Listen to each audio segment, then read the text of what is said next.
You made it. 380 miles from the metro zone. The mountains looked perfect on the satellite images. High elevation. Natural springs. Defensible terrain. Every prepper forum said altitude equals safety. The grid collapsed 8 days ago. You've been here for 96 hours. Your daughter's insulin is in the cooler with the last of the ice. Outside temperature at 7,200 feet, 34 degrees at night. The propane heater is burning through fuel twice as fast as you calculated. You've got maybe 6 days of heat left. Then it's exposure. The insulin expires in 11 days without refrigeration. No evacuation possible. The single access road is already blocked by refugee vehicles. You followed every recommendation. Remote location. Water source. High ground. And now you're watching your child die because the safe zone they sold you was engineered to isolate and kill. 5 zones. 5 traps. Here's the pattern they don't advertise. Every prepper I've ever met has the same plan. Get rural. Buy land. Distance from cities equals safety. They think soil and space will save them when the grid collapses. They're wrong. Here's what the survival industry doesn't tell you about soil, water, and supply chains. Modern farmland is dead. The topsoil has been chemically strip-mined for decades. Industrial agriculture runs on NPK, nitrogen, phosphorus, potassium, synthetic inputs. The soil biology that makes nutrients available to plants has been killed by herbicides and monoculture. You've got 2 to 4 inches of organic matter in most commercial farmland. Below that, mineralogically exhausted substrate. You can't fix that in a season. Building functional soil takes 5 to 10 years of composting, cover cropping, and microbial inoculation. When the supply chain dies, when you can't buy seed or fertilizer, that land grows nothing. You'll starve on 40 acres. Let's say you've got good soil. You've been preparing. Heirloom seeds. Functional ecosystem. You still die. Water. Every rural well is downstream from something. Industrial sites. Superfund zones. Agricultural runoff with nitrates, pesticides, livestock pharmaceuticals. When the grid goes down, when treatment plants stop, those contaminants flow unfiltered into groundwater. Chromium-6, PFAS, glyphosate, E. You won't know it's contaminated until you're sick. No lab to test it. No treatment system without electricity. Then there's the population problem. Everyone's doing the same math. Get 100 miles from the city. Hunker down. Within 100 miles of every major metro, thousands have the exact same plan. When collapse starts, when fuel runs out, they flood rural zones on foot. Bosnia in the 1,990 seconds. Rural areas within 80 kilometers of Sarajevo saw population density increase 400% in 6 months. Syria, 2011 to 2015. Rural provinces absorbed 6 million displaced people. The land couldn't support it. Farmland turned to mud. Water sources overwhelmed. Disease followed. Your isolated farmland becomes a refugee processing center. You're not the authority. You're another resource to be extracted.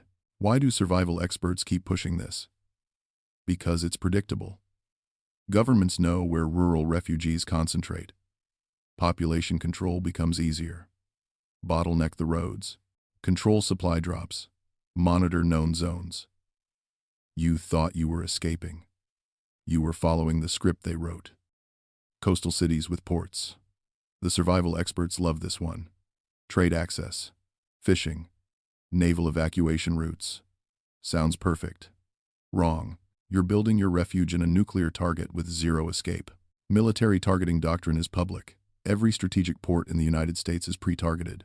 Norfolk, San Diego, Pearl Harbor, Seattle. These aren't just cities. They're naval bases, container terminals, refineries, power generation hubs. First strike priorities. When nuclear exchange starts, these locations get hit in the opening salvo. You don't evacuate. You vaporize. A 300-kiloton warhead, standard yield for modern strategic weapons, detonates at optimal altitude above the harbor. Fireball reaches 1 mile diameter. Everything within that radius becomes plasma.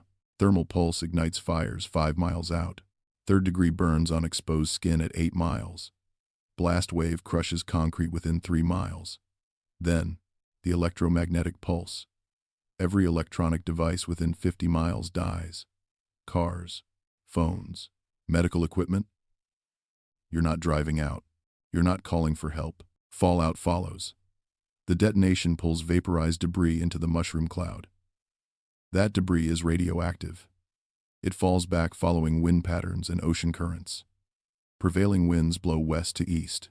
Downwind, you've got 20 minutes to 2 hours before lethal radiation starts raining down. Population density makes it catastrophic. Los Angeles Metro, 13 million people. San Francisco Bay, 7 million. Miami, 6 million. When detonation happens, when roads clog, when bridges collapse, where do you go? Inland routes are single-point failures. One highway out. Millions using it simultaneously. You're trapped in a radiation zone with no water, no power, no exit. Fish stocks collapse. Ocean doesn't protect you. Radiation contaminates the water column. Bioaccumulation moves up the food chain. Everything you catch is poisonous. The ecosystem that was supposed to feed you becomes death. Why do disaster planners keep recommending coastal zones as evacuation points? FEMA's disaster response plans assume coastal populations stay put. Easier to process refugees in known concentrations than manage millions dispersing inland. You're not being protected. You're being corralled. So, not rural farmland, not coastal cities. What about the place that sounds like a prepper paradise? High altitude, low population, natural barriers, mountain retreats. The Rocky Mountains, the Appalachians, high elevation compounds, defensible terrain, natural water sources, low population density. The prepper dream. You'll be dead by spring. Here's why altitude kills. Growing seasons at elevation are brutal. At 7,000 feet, in a Lowry, and ladder problems, your frost-free period is 60 to 90 days. Most staple crops need 100 to 120 days minimum. Tomatoes, beans, squash, corn. You can't grow them. You're limited to cold-hardy crops like kale and potatoes. Even then, yields are half what you'd get at lower elevation. The soil is thin, rocky, low organic content. You're not feeding yourself year-round. Now let's talk about energy math. At high altitude, temperature drops 3.5 degrees Fahrenheit for every 1,000 feet of elevation gain. At 8,000 feet, winter temperatures hit negative 20 degrees Fahrenheit regularly. Heating a cabin burns through firewood fast. You need 4 to 6 cords of seasoned wood per winter for a small structure. That's cutting, splitting, and stacking 30,000 pounds of wood with hand tools. On steep terrain, every year, water doesn't flow uphill. If your cabin is above the spring, you're hauling water by hand. 5 gallons weighs 40 pounds. You need minimum 2 gallons per person per day for drinking and cooking. That's 80 pounds of water hauled daily for a family of 4. Uphill. On snow. In winter. The caloric output versus input equation doesn't balance. Moving on steep terrain burns 50% more calories than flat ground. Cold weather increases your basal metabolic rate by 20%. You're burning 3,500 to 4,000 calories per day just to maintain body temperature and move around. But you can't grow enough food to replace those calories. You're in a slow starvation spiral. Above 10,000 feet, you hit timberline. No trees grow. No firewood. You freeze. Supply lines are single-point failures. One road in, one road out. When winter hits, when snow closes the pass, you're isolated for 4 to 6 months. Medical emergency, no evacuation. Injury, you die at home. The Donner Party tried high-altitude winter survival in the Sierra Nevada. Why do survival planners recommend mountain retreats? Because remote populations reduce pressure on urban infrastructure during collapse. You're not coming back down to demand resources. You're dying quietly out of sight.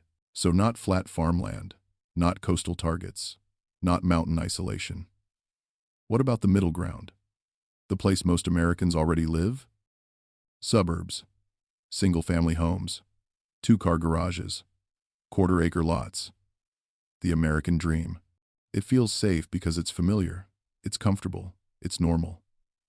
Here's what suburban architecture actually is. Zero food production capacity. Your yard is lawn, grass, ornamental landscaping. You can't eat Kentucky bluegrass. The soil has been compacted by construction equipment and treated with herbicides for decades. Most subdivisions have HOA covenants that forbid vegetable gardens, chicken coops, or anything that looks like subsistence farming. You're sitting on a quarter-acre of useless green carpet. Total grid dependency. Your water comes from municipal systems, electric pumps, treatment plants. When the grid dies, the pressure drops to 0 in 6 hours. Your toilet doesn't flush.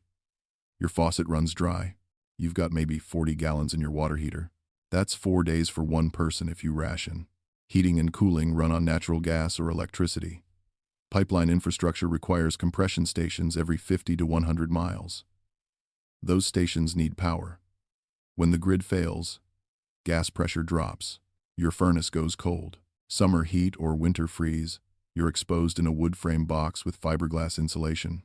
The transportation trap is worse. Suburbs are designed around cars. The nearest grocery store is 3 miles away. The pharmacy is 5 miles. You can't walk it with supplies.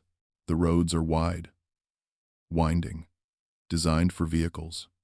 No sidewalks, no bike lanes. When fuel runs out, you're stranded in a food desert with no walkable infrastructure. Population density makes it catastrophic. Suburban zones sit at the worst possible density for collapse. You're close enough for disease to spread rapidly. Respiratory infections, waterborne illness, they jump from house to house. But you're too dispersed to organize collective defense or resource sharing. Your neighbors are strangers. No mutual aid networks. No community cohesion.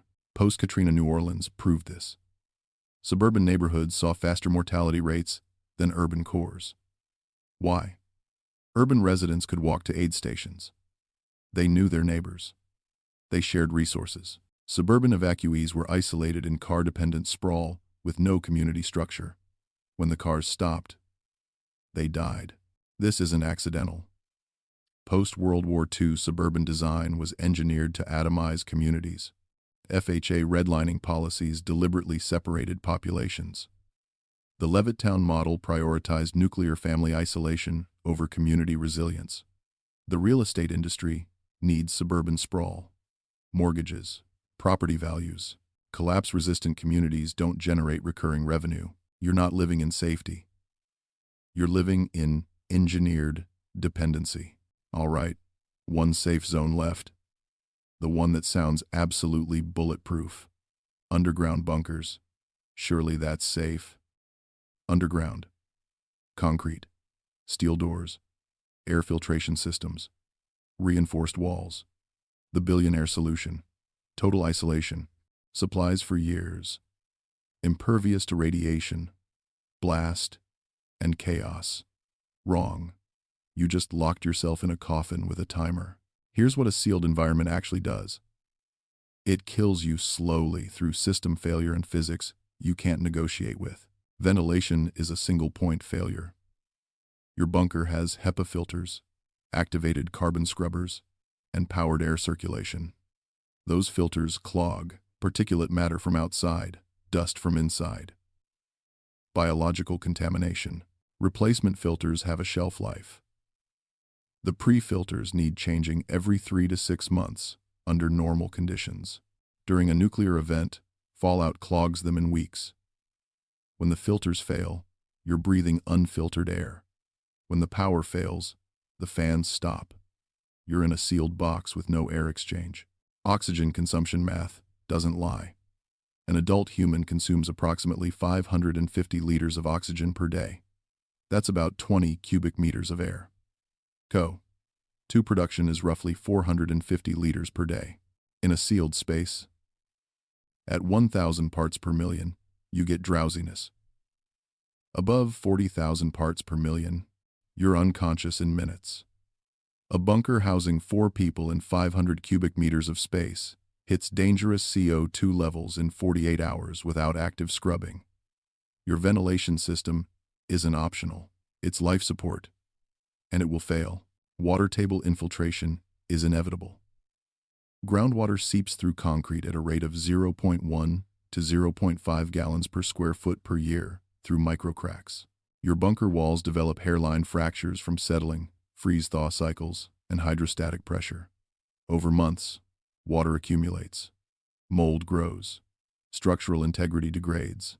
You're sitting in a damp concrete box watching the walls weep. The psychological collapse happens faster than the physical one. Submarine crews are rotated out after 90 days maximum. Isolation studies show increased aggression, paranoia, and violence after 6 weeks in confined groups. You're sealed underground with the same people, breathing recycled air, watching supplies dwindle. Conflicts escalate. There's no authority, no escape. Biosphere 2, a controlled experiment with resources and oversight, saw a crew's psychological breakdown in 8 months. Your bunker has no oversight and higher stress. The exit trap is final. You can't leave during surface contamination. Radiation levels might stay lethal for weeks or months, but you can't stay indefinitely. Systems degrade. Entropy wins. You're trapped between dying outside and dying inside. Why do billionaires buy them? Security theater. Tax shelters. Not survival. Bunker manufacturers profit from fear, not function. 5 safe zones. 5 different failure modes. 5 different reasons you'd be dead. That's not a coincidence. Let's talk about the pattern. Here's what you just saw 5 times in a row. 5 mainstream safe zone recommendations. 5 different failure modes. Rural farmland dies from soil degradation and refugee overflow. Coastal cities vaporize in nuclear targeting. Mountain retreats starve from caloric deficit. Suburbs collapse from grid dependency. Underground bunkers suffocate from system failure. Every single recommendation has an engineered vulnerability. This isn't incompetence. This is design. Let's look at the pattern. Each safe zone serves a specific control function. Rural farmland creates predictable refugee flows. Governments know exactly where people will flee. Bottleneck the highways. Monitor the known zones. Population movement becomes controllable. You're not escaping. You're being herded. Coastal cities concentrate populations in nuclear target zones. Post-war reconstruction costs decrease when urban populations are reduced. Defense contractors have published strategic planning documents on optimal depopulation scenarios. Fewer survivors means less infrastructure to rebuild. This isn't conspiracy theory. It's declassified Cold War civil defense doctrine. Mountain retreats isolate potential resistance. Small groups scattered at high altitude can't organize, can't communicate, can't form networks. They die quietly from resource exhaustion, without ever becoming a threat to centralized authority. Suburbs atomize communities into individual family units. No collective organization. No mutual aid. When collapse comes, each household fails separately. FEMA disaster zone maps overlay perfectly with suburban sprawl patterns. These aren't evacuation zones. They're processing centers designed for isolated, dependent populations. Underground bunkers remove leadership permanently.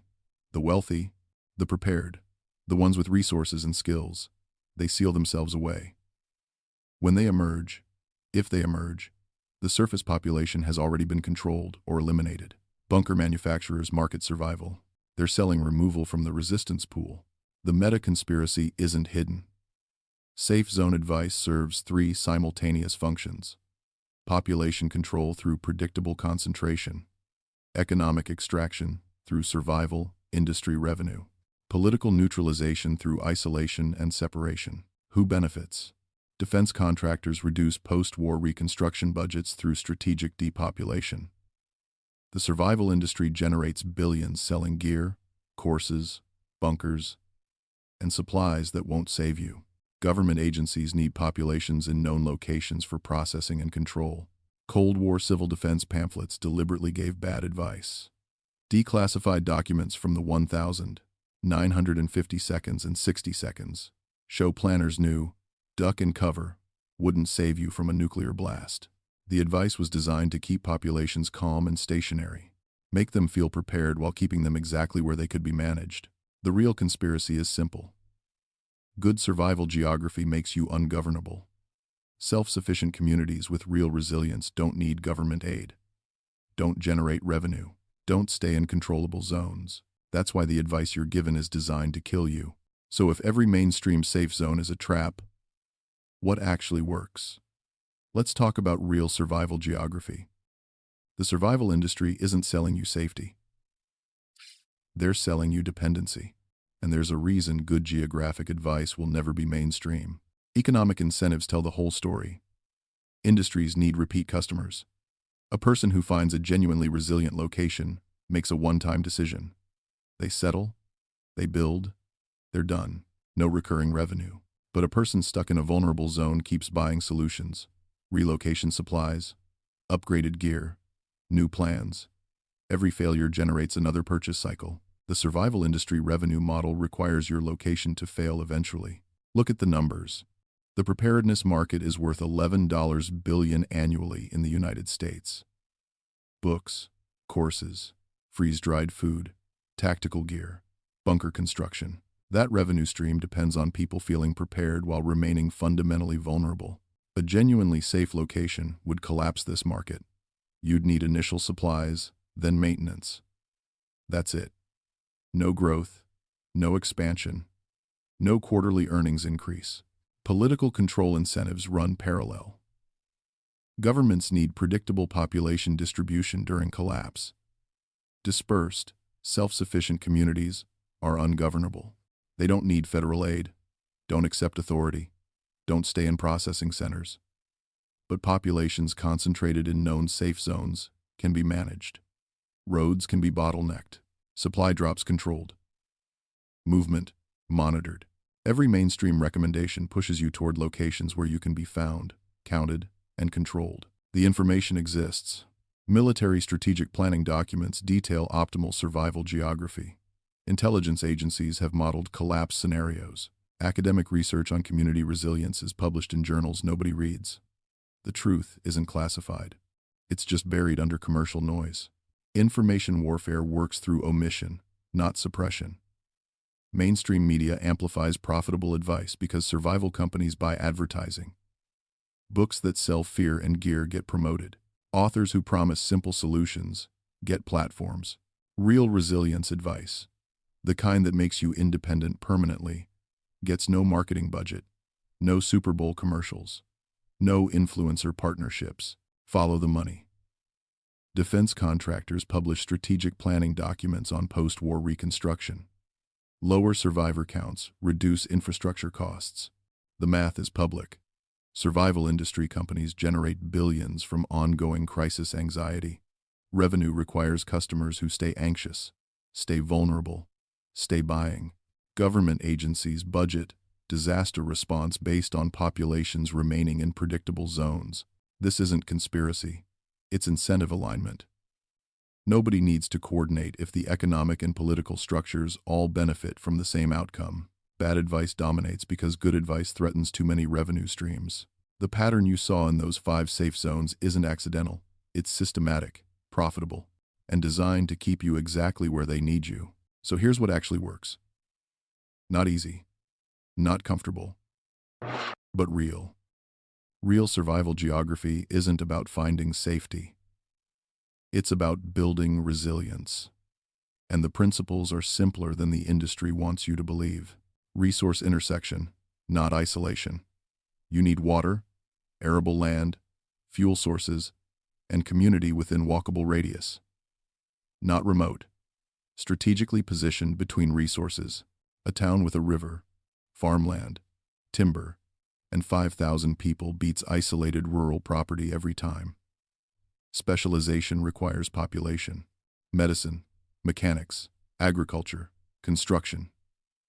You can't do it alone. Population density sweet spot, not rural isolation, not urban density. Small town networks. Between 2,000 and 10,000 people, large enough for skill, diversity, and mutual aid. small enough for social cohesion and collective decision-making.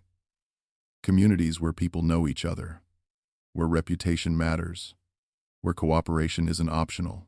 Multiple exit vectors, never single access locations. Roads, rivers, trails, in multiple directions. Elevation between flood zones and fallout accumulation valleys but below resource exhaustion altitude. Between 1,000 and 3,000 feet is optimal for most North American regions. High enough to avoid coastal contamination. Low enough for growing seasons and fuel wood. Existing infrastructure, you can harden. Not new bunkers. Towns with redundant systems. Wells and cisterns. Solar and wood heat. Multiple water sources. Layered backup. Not single-point dependency. A town with a working grain mill, a machine shop, and a medical clinic beats a compound with freeze-dried food. Social capital over physical capital. Skills and relationships matter more than gear and location. A community that organizes before collapse survives. One that waits until crisis fails. Networks built on trust, reciprocity, and shared values. People who know how to repair, grow, build, and heal. Where to look? Mid-elevation towns between 1,000 and 3,000 feet. Inland. Away from coasts. Near rivers or aquifers. Agricultural regions with diverse crops, not monoculture. Communities with maker culture. Repair shops. Farmers markets. Places where people still know how to fix things instead of replacing them.